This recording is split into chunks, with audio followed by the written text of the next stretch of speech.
Hey dosers, what's up and welcome back to another video. Today we're going to be covering further transformations and this is the first part of that. So let's get right into it. So in the further transformations, what we're going to be covering is specifically 1 over f of x functions. So 1 over f of x functions, that means the inverse relationship of f of x and 1 over f of x. So what are exactly the rules that happen over here? So I'm going to come back to the rules in a bit, but I just want you to look at this graph over here. So obviously the red one is x squared, but the blue is 1 over x squared. So initially this is f of x, original, this is f of x, and this is 1 over f of x. So what do you see happening over here? I just want you to pause the video really quickly and just look at it in really detail and just see what kind of differences can you spot over here, right?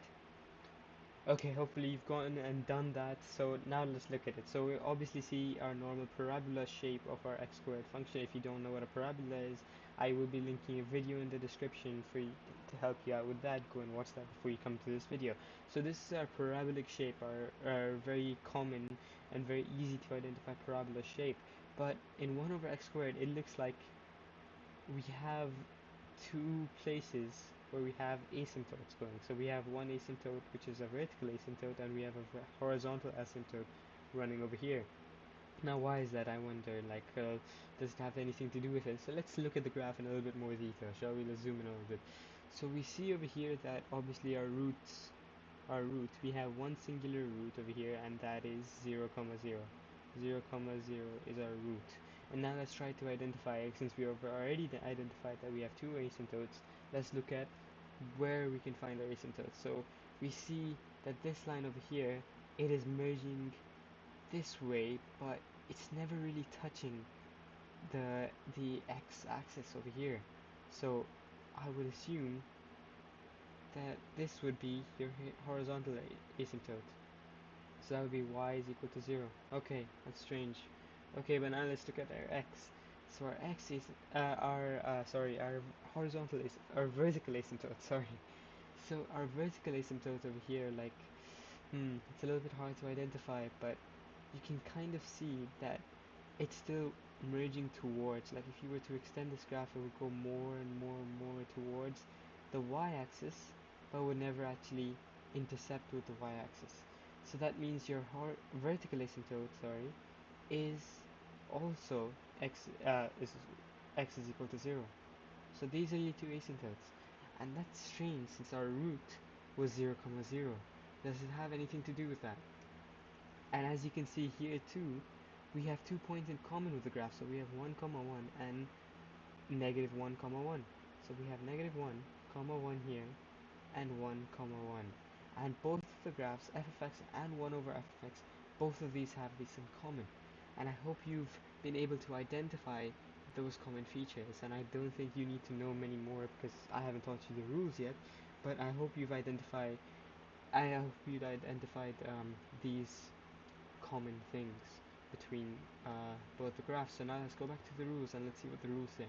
So the first rule is x-intercept, so the roots of your original function, the roots of your f of x, become your vertical asymptotes, become your VAs.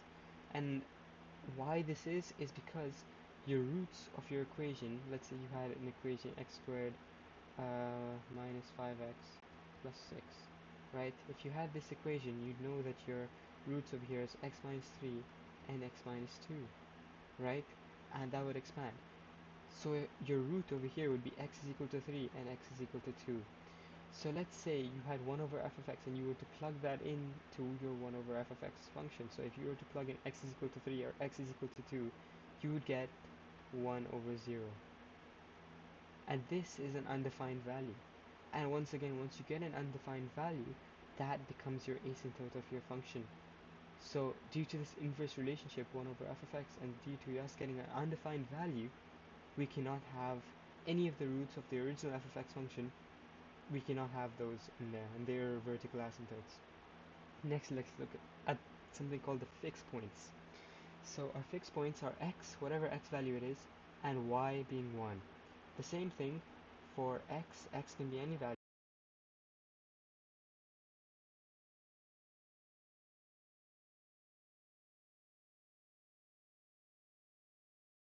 next let's look at next let's look at what it becomes over here. So since these are fixed points, they do not change whatsoever. The x value stays the same for both of these, and the y value stays the same.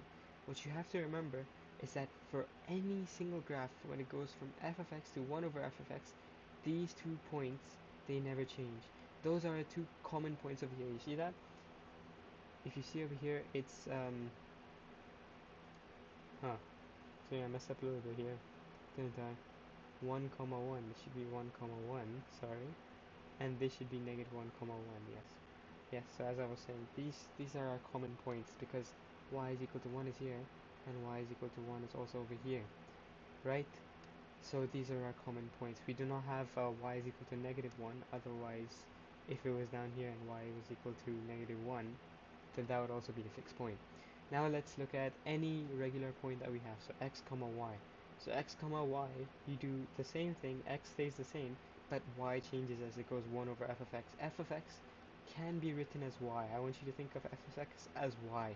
So initially when you do 1 over f of x, it's just 1 over y. Yes? Now let's look at our min points and max points. So our minimum point in a parabola such as this 0, 0 would be our minimum point, the least value, because everything else after that is just increasing. This is increasing, and this side is also increasing. A max point would be when you have a concave down. You have a concave down parabola or a function, and if you don't know what concave down is and what concave up is, then I advise you to watch the video that I have also linked in the description below, and then come back to this video. So a concave down parabola would have a max point. This is a max point. This is a min point, since this is concave up. So concave up and concave down, both of these. So this is a max and this is a min. So when you have, let's say we have let's take our example that we've drawn over here. We have a minimum point here, since this is concave up. So our minimum point would go to our max point. So that means that our minimum point would become our max point. It doesn't change the function, it doesn't change like the point itself, it doesn't change the shape, because the shape is completely different, as you can see over here. You just have to remember that your minimum point becomes your max point. That's all you need to remember. And then when f is increasing, 1 over f is decreasing, and you can see that in the graph over here. So here, as you can see it, this graph isn't a too good of an example for the minimum and maximum point, because this is your asymptote, and obviously it's not going to intersect, but usually your minimum point becomes the maximum point, and the graph usually 1 over f of x usually intercepts, because your minimum point usually isn't your root at the same time. But for the increasing and decreasing function, so let's look at another graph over here. Let's say you had a graph like this. This is an ideal sine graph, which we'll get onto that later in another video. But if your thing is increasing from here to here, from this point to this max point that you have over here, your inverse function, let me take another color.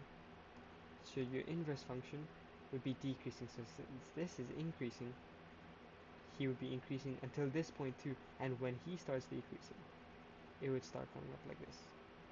And it would just be an inverse function. Yes? So this is 1 over f of x, 1 over f of x. And this guy is f of x. So as this guy is increasing over here along this line up here, this guy, 1 over f of x, is decreasing. That's what it means to be inversely proportional. So it's 1 over f of x. When f of x is increasing, when it's going up, and when it's getting a higher y value, higher and higher, 1 over f x is doing the same, but it's decreasing, it's going down, it's getting less of a y value, less of a y value. Yes. And then the horizontal asymptote, let's say y is equal to k, because that's how you write your horizontal asymptote, right? So y is equal to 0 in this case, right? Your horizontal asymptote in this case becomes y is equal to 1 over 0. And again, this is not applicable to the graph that we've drawn over here. It just means, it's just a rule that you have to remember. I cannot illustrate on this graph, as if I were to illustrate it here, it would become y is equal to 1 over.